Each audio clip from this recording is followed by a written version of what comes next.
नमस्ते दोस्तों। इंडिया में हर 8 मिनट में हम एक इंसान को खोते हैं कैंसर से। Indian council of medical research के अकॉर्डिंग हर साल 5.5 लाख से ज्यादा लोग कैंसर से मरते हैं। इनफैक्ट कैंसर इंडिया में ही नहीं, वर्ल्ड ओवर में सेकंड मोस्ट कॉमन रीजन है डेथ्स का। पिछले कुछ सालों में हमने बहुत अच्छे अपने सेलिब्रिटीज, एक्टर्स जैसे कि राजेश खन्ना, विनोद खन्ना, इरफान, ऋषि कपूर को कैंसर से ही खोया था। जबकि दूसरी ओर हमने बहुत ही इंस्पिरेशनल स्टोरीज जैसे कि हिना खान, युवराज सिंह, संजय दत्त, महिमा चौधरी एज कैंसर सर्वाइवर सुनी। 200 से ज्यादा किस्म के कैंसर्स आज की डेट में है और वो डिपेंड करते हैं कि कौन से एरिया से वो डेवलप होते हैं। पर क्या आप जानते हैं कि 40% से ज्यादा कैंसर्स कंप्लीटली प्रिवेंटेबल है। आज की डेट में भी कैंसर जैसी बीमारी से हम दूर से हाय तौबा करते हैं कि कहीं ये बीमारी हमें या हमारे किसी परिवार के सदस्य को ना हो जाए। इनफैक्ट मैंने भी अपने बहुत ही क्लोज रिलेटिव को कैंसर से ही खोया था। इसलिए आइए इस वीडियो में डिटेल में समझते हैं कैंसर से रिलेटेड एक एक चीज और कैसे हम अपने आप को इस खतरनाक बीमारी से सुरक्षित रख सकते हैं। चलिए वीडियो को शुरू करते हैं।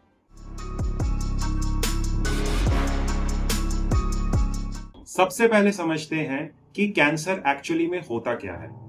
पर कैंसर को समझने के लिए सबसे पहले हम अपनी बॉडी के मैकेनिज्म को समझते हैं। तो हमारी बॉडी जो होती है वो छोटे छोटे सेल्स की बनी होती है। सेल हमारी बॉडी का सबसे छोटा एलिमेंट होता है। एक एवरेज एडल्ट में 30 से 40 ट्रिलियन सेल्स तक होती है, डिपेंडिंग ऑन अगर वो मेल है, एडल्ट मेल है तो उसमें ज्यादा होगी, अगर वो बच्चा है उसमें कम होगी। और हमारी बॉडी की जो सेल्स है वो कॉन्स्टेंटली डिवाइड करती रहती है। ये एक मैकेनिज्म है बॉडी का, रिजेनरेशन का, रिपेयर का और ग्रोथ का।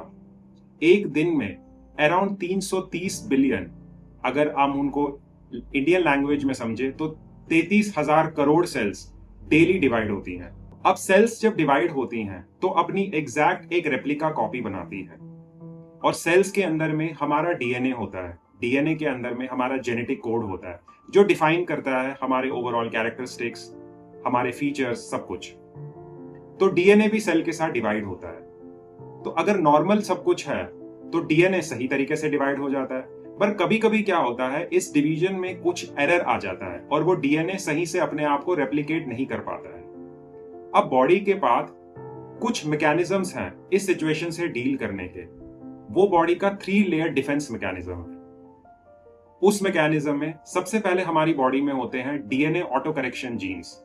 उनका काम होता है कि अगर कभी ऐसी एनोमली आ गई कि डीएनए जो है वो सही से रेप्लिकेट नहीं हुआ तो वो उसको खुद ही ऑटो करेक्ट कर देंगे।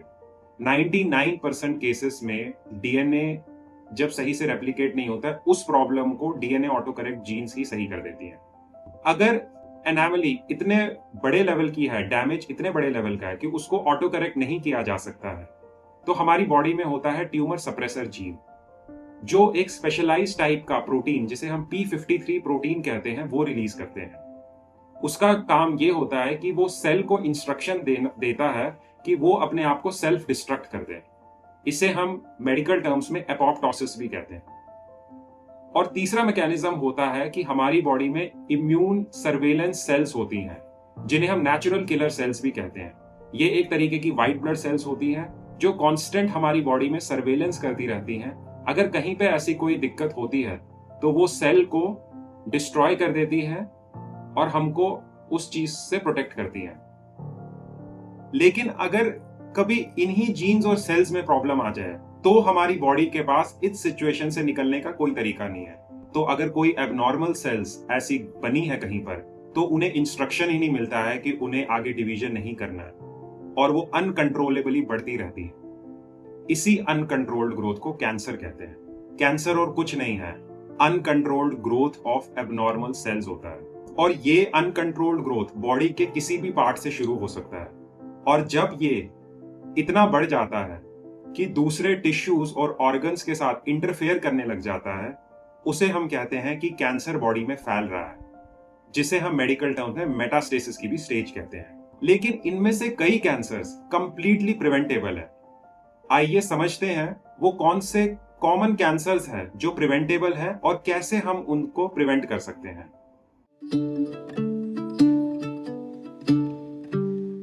सबसे पहला कॉमन कैंसर है वो है ओरल कैंसर।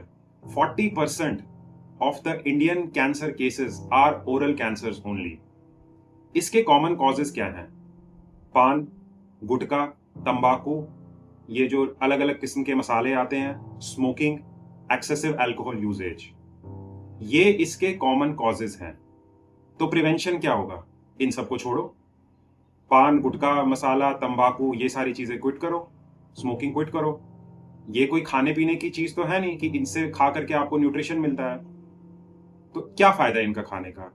ये आपके अंदर में कैंसर का रिस्क बढ़ाते हैं। ये जो बड़े बड़े फिल्म स्टार, सेलिब्रिटीज होते हैं जो इसकी एड करते हैं, इनको करोड़ों रुपए मिलते हैं ये ऐड करने के। कभी देखा है आपने इनको ये सारी चीजें खाते हैं? ये बस जनता को बेवकूफ बनाने का तरीका है और खुद पैसे कमाने का तरीका है। इनकी बातों में आने की जरूरत नहीं है। अगर आप पान, गुटखा, तंबाकू, ये सारी चीजें खाते हैं तो आपकी फर्स्ट प्रायोरिटी ये होनी चाहिए कि कैसे करके इसको धीरे धीरे कम करके इसको क्विट करना। और मैं नहीं चाहता कि आप अगले मुकेश बने और आपकी रील जो है वो सिनेमा हॉल के स्टार्टिंग में चले। तो सबसे पहले इसको क्विट करें। स्मोकिंग से भी ओरल कैंसर्स का रिस्क बढ़ता है, इसे भी क्विट करें। स्मोकिंग के बारे में हम डिटेल में आगे और डिस्कस करेंगे। दूसरा, cervical cancer, one of the most common cancers जो आज की डेट में औरतों को होता है।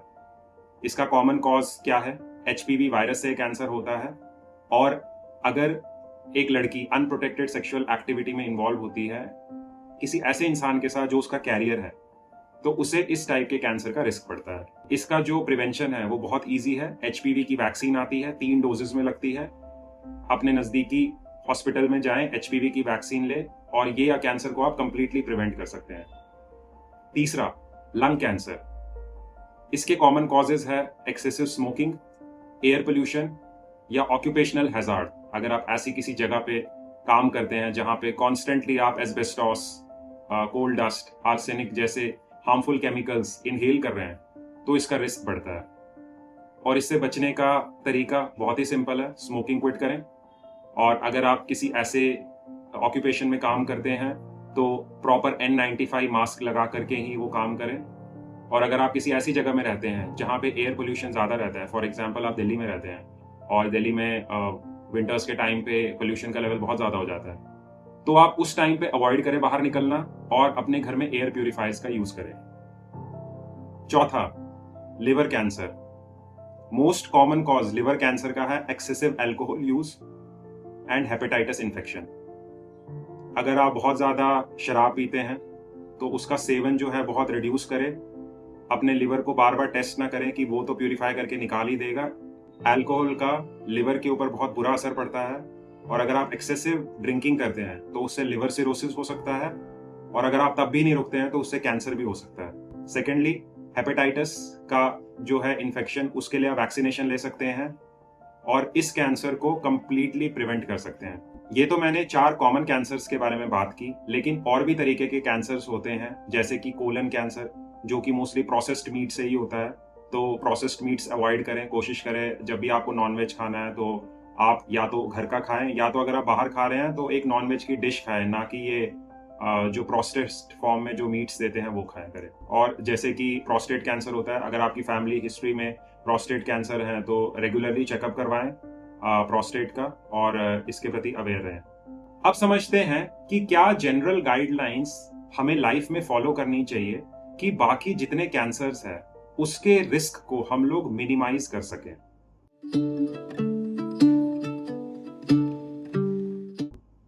पहला, क्विट स्मोकिंग। दोस्तों, स्मोकिंग से बुरी चीज इंसान ने अपने लिए और कुछ नहीं बनाई है। स्मोकिंग में एक तो आपके ऊपर फाइनेंशियल स्ट्रेन भी पड़ता है। एक साल में अगर आप कैलकुलेट करेंगे कि आप कितने रुपए की सिगरेट पी जाते हैं, आप हैरान हो जाएंगे। लाखों में लोग सिगरेट के ऊपर खर्च करते हैं। और अब तो गवर्नमेंट ने वैसे ही 40% का टैक्स डाल दिया सिगरेट के ऊपर। तो अगर कोई चेन स्मोकर है तो मुझे लगता है वो अपनी आधी तनख्वाह तो सिगरेट में उड़ा देगा। अब ये पैसा खर्च करके भी आप अपनी बॉडी में इंटेंशनली टॉक्सिन्स इंजेक्ट करते हैं। मैंने अपने हार्ट अटैक वाले वीडियो में भी इस चीज के बारे में बताया था कि स्मोकिंग से हार्ट अटैक का रिस्क बढ़ता है, बट स्मोकिंग से लंग कैंसर का भी रिस्क बहुत बढ़ता है। और स्मोकिंग से 20 अलग अलग किस्म के कैंसर्स का भी रिस्क बढ़ता है। तो अगर आप स्मोकिंग करते हैं तो आपकी लाइफ की फर्स्ट प्रायोरिटी होनी चाहिए कि अपनी स्मोकिंग की हैबिट को स्टेप वाइज मैनर में कम करते हुए इसे एलिमिनेट करें। इसके लिए बहुत सारे रिहैब सेंटर्स भी हैं, बहुत सारी संस्थाएं भी हैं, आप उनसे कांटेक्ट कर सकते हैं, बट इसको प्रायोरिटी पे रखें और अपनी इस हैबिट को क्विट करें। Second, reduce alcohol usage. अगर आप अल्कोहल पीना कंप्लीटली एलिमिनेट कर सकते हैं वो तो सबसे बेस्ट है, लेकिन अगर आपको लगता है कि नहीं मेरे यहाँ पे पार्टियां होती हैं तो सोशल ड्रिंकिंग तो मुझे करनी है, तो कॉन्शियसली करें और उसका कंजम्पशन जो है वो मिनिमम से मिनिमम रखें, क्योंकि अल्कोहल से भी 7 डिफरेंट टाइप के कैंसर्स का रिस्क बढ़ता है। Stomach cancer, pancreatic cancer, liver cancer और भी जाने कितने कैंसर्स का रिस्क बढ़ता है। अपनी लिवर को टेस्ट मत करें कि वो तो प्यूरिफाई कर ही देगी, लिवर की भी एक कैपेसिटी होती है। Third, good diet and exercise. एक healthy nutritious diet which is high in protein, high in fibre, high in healthy fats और एक अच्छा एक्सरसाइज रेजीम आपकी बॉडी के अंदर में एक पॉजिटिव एनवायरनमेंट हमेशा क्रिएट करके रखता है, जो कि कैंसर को बढ़ने से रोकता है। हीना खान जैसी सेलिब्रिटी भी जिस दिन उनकी कीमोथेरेपी होती थी उस दिन भी वो अपनी जिम में जाती थी एक्सरसाइज करने के लिए, क्योंकि जितना ज्यादा आप अपनी बॉडी को अच्छा न्यूट्रिशन देंगे, एक्टिव रखेंगे, उतना बॉडी उसको पॉजिटिवली रिएक्ट करेगी और अपने अंदर में जो एनवायरनमेंट क्रिएट है वो कैंसर सेल्स को मारने के लिए यूज करेगी। चौथा, गेट वैक्सीनेटेड। जो भी इंपॉर्टेंट वैक्सीनेशंस हैं वो ले, बिकॉज काफी सारे वायरस इन्फेक्शन से भी जो है कैंसर का रिस्क बढ़ता है। अभी मैंने सुना है कि अभी रशिया ने भी एक नया वैक्सीन निकाला है जो कि कैंसर को प्रिवेंट करता है। अभी क्लिनिकल ट्रायल्स में पास हुआ है, लेट्स सी कि वो उसका क्या इफेक्ट आता है। तो ये है कुछ गाइडलाइंस कि कैसे हम अपनी लाइफ में कैंसर के रिस्क को रिड्यूस कर सकते हैं। बट ये भी जरूरी है कि हमें पूरी इंफॉर्मेशन हो कि कैसे हम कैंसर को आइडेंटिफाई करें और हमारे नेक्स्ट स्टेप्स क्या होने चाहिए कि अगर हमें ऐसी सिचुएशन देखनी पड़ जाती है तो कैंसर को आइडेंटिफाई करने के लिए सबसे पहले तो आप अपनी बॉडी की हमेशा सुने। दोस्तों, हमारी बॉडी जो है वो बहुत ही इंटेलिजेंट सिस्टम है जो भगवान ने बनाई है, इसलिए अपनी बॉडी के प्रति हमेशा कॉन्शियस रहे। अगर वो आपको कुछ सिग्नल्स दे रही है तो उन सिग्नल्स को कैच करें और उसके टुवर्ड्स एक्ट करें। सिग्नल्स कुछ ऐसे भी हो सकते हैं, अगर आपका बहुत फास्ट वेट लॉस हो रहा है, फास्ट इन द सेंस कि 5 किलो आपका एक ही महीने में वेट लॉस हो रहा है या 2 ही महीने में वेट लॉस हो जा रहा है, या आपका हीमोग्लोबिन जो है वो कॉन्स्टेंटली कम हो रहा है, या आपकी खांसी ठीक नहीं हो रही है और जब आप खांस रहे हैं तो आपको कभी कभी खून के स्पॉट्स भी आ रहे हैं उसके अंदर में, या आपको कॉन्स्टेंटली कहीं पर पेन हो रहा है। ये सारे सिग्नल्स जो हैं इन्हें कभी इग्नोर नहीं करना चाहिए। अगर आपको कभी ऐसे सिग्नल्स मिल रहे हैं तो तुरंत अपने डॉक्टर के पास जाएं, अपने टेस्ट करवाएं और देखें कि क्या गड़बड़ है। ये अर्ली वार्निंग साइंस भी हो सकते हैं।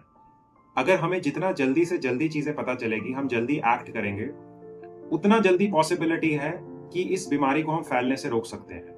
अच्छा, अब अगर ये पता चल जाता है कि किसी पर्सन को कैंसर है तो फिर क्या ट्रीटमेंट्स है अवेलेबल जिससे इसको ट्रीट किया जा सके। पहला है सर्जरी। अगर कैंसर लोकलाइज्ड है, बहुत ज्यादा फैला हुआ नहीं है, तो सिंपल सर्जरी करके उसको रिमूव कर देंगे और जो है वो पर्सन ठीक हो जाएगा। तो पहला है सर्जरी। सेकेंड है कीमोथेरेपी। कीमोथेरेपी के अंदर में एंटी कैंसर ड्रग्स जो है वो आपको इंजेक्ट किए जाते हैं आईवी के थ्रू, जो कि कैंसर सेल्स को जाकर के टारगेट करते हैं। बट क्योंकि ये आपके ब्लड स्ट्रीम के थ्रू फ्लो कर रहे हैं तो इस प्रोसेस में कई सारे हेल्दी सेल्स भी हैं, वो भी जो है वो इसमें डैमेज होते हैं। इसलिए आप देखेंगे कि जिनकी कीमो की साइकिल्स चलती हैं उन्हें ये नॉर्मल उनमें देखा जाता है कि उनको हेयर लॉस होता है, वो गंजे हो जाते हैं, या उन्हें कांस्टेंट फटीग रहता है, या उसको उनका स्टमक अपसेट रहता है। तो ये कॉमन सिम्टम्स रहते हैं कीमोथेरेपी के। Third is radiation therapy. उसके अंदर में हाई इंटेंसिटी बीम जो है वो डाली जाती है कैंसर सेल्स के ऊपर, लोकलाइज्ड रहता है, इसलिए बहुत ज्यादा हेल्दी टिश्यूज जो है उसमें डैमेज नहीं होते हैं, लेकिन कॉस्टली होता है और बहुत सारे सेंटर्स इसको नहीं करते हैं। और भी 2 थेरेपीज हैं जो इतनी कॉमन नहीं है, जैसे कि इम्यूनोथेरेपी और टारगेट थेरेपीज। ये इतनी कॉमन नहीं है और थोड़ी कॉस्टली भी हैं। बट जिस भी पर्सन को कैंसर है उनका कौन सा ट्रीटमेंट होगा ये उनका डॉक्टर ही डिसाइड करता है।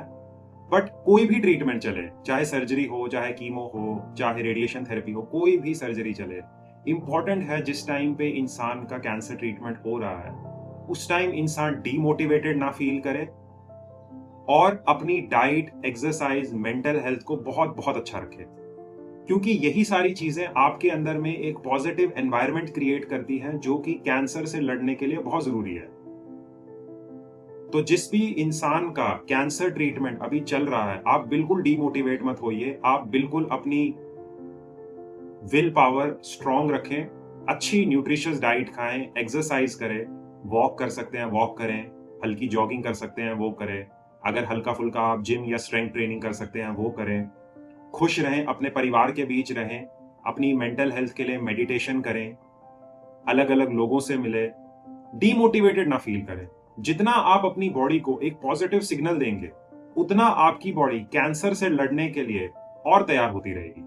लेकिन एक चीज मैं बोलूंगा दोस्तों कि कैंसर के ट्रीटमेंट्स बहुत कॉस्टली होते हैं। तो हम इतने सारे स्टेप्स ले तो सकते हैं अपने रिस्क को रिड्यूस करने के लिए, बट हम किसी भी चीज को अपनी लाइफ में बिल्कुल जीरो एलिमिनेट नहीं कर सकते हैं। तो इसके लिए आपके पास एक अच्छा हेल्थ इंश्योरेंस जरूर होना चाहिए। मैं आपको बार बार कह रहा हूं कि कुछ चीजें हैं जो लाइफ में नॉन निगोशिएबल, हेल्थ इंश्योरेंस और टर्म इंश्योरेंस, उनमें से 2 चीजें। यहां पे वीडियो का लिंक डाल दूंगा, क्लिक करके उसको देख लें, हेल्थ इंश्योरेंस अपने लिए लें। और अगर आपकी फैमिली हिस्ट्री है कैंसर की, तो आप अपने लिए एक्स्ट्रा प्रोटेक्शन के लिए कैंसर इंश्योरेंस भी ले सकते हैं, वो भी बहुत अच्छा डिसीजन है। तो आई होप कि इस वीडियो के थ्रू आपने कुछ सीखा होगा कि क्या होता है कैंसर और कैसे हम अपने आप को इससे सुरक्षित रख सकते हैं। तो कमेंट करके बताइए कि क्या है वो एक चीज जो आपने आज सीखी। शेयर करिए अपने नियर एंड डियर वंस के साथ, जिन्हें आप चाहते हैं कि वो सुरक्षित रहें कैंसर से। वीडियो को लाइक कर दे और चैनल को सब्सक्राइब कर दे। मिलते हैं अपने नेक्स्ट वीडियो में एक नए इंफॉर्मेटिव टॉपिक के साथ। धन्यवाद। जय हिंद।